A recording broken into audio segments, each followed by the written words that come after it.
Having 150 games in a single cartridge used to mean you were dealing with a knockoff produced through nefarious means. Most of the included games were also of very questionable quality.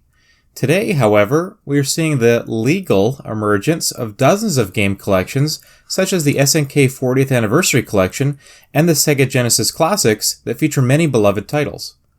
The Atari Flashback Classics has the highest number of old games of any collection to hit the Switch, but it reminds me of Coleridge's famous line, "Water, water everywhere, nor any drop to drink." Put simply, most of these classics are unplayable. Let's start with the good. The first 30 games of the lineup are Atari arcade games such as Pong, Asteroids, and Centipede, and naturally these hold up much better than their console-based peers. All of these arcade titles come with online leaderboards that allow you to compare your best scores against the world and your friends. Adding to the longevity of Atari Flashback Classics are 66 achievements that can be unlocked by achieving scores or accomplishing feats in various games. A good number of options can be tinkered with for each of the arcade games, and most of the Atari 2600 and Atari 5200 ones. These include adjusting button inputs, sensitivity, the on-screen keypad, scan lines, and game volume. And now the bad. While all 150 titles have some form of multiplayer, I was only able to find a couple lobbies for online play, which did run well in the few games I got to try.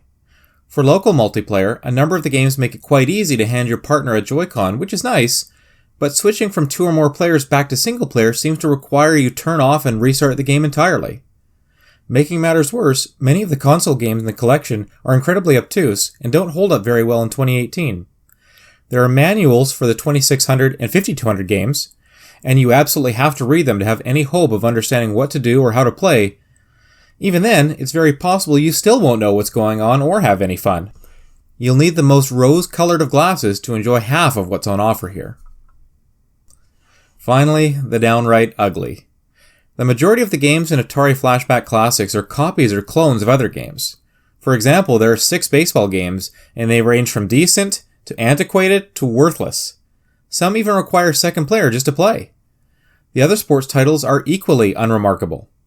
Some of the more unique games are definitely worth revisiting, like Adventure, the Sword Quest series, and Missile Command, if only to see how much they push the medium forward. But others, like Basic Math, Hangman, and Blackjack, would improve the collection in one way: addition through subtraction. The most glaring issue with Atari Flashback Classics is that so many of the games included aren't worth going back to. Before we were spoiled by technology and the advancement of video games, being able to play Hangman on your house's single television while everyone gathered around and marveled at it was a valuable historical moment. For those old enough to remember such events, there will be pangs of nostalgia at dipping into the dozens of forgotten relics here. But because of our contemporary standards and tastes, many of these games can no longer provide entertainment. They are mere curios and nothing more.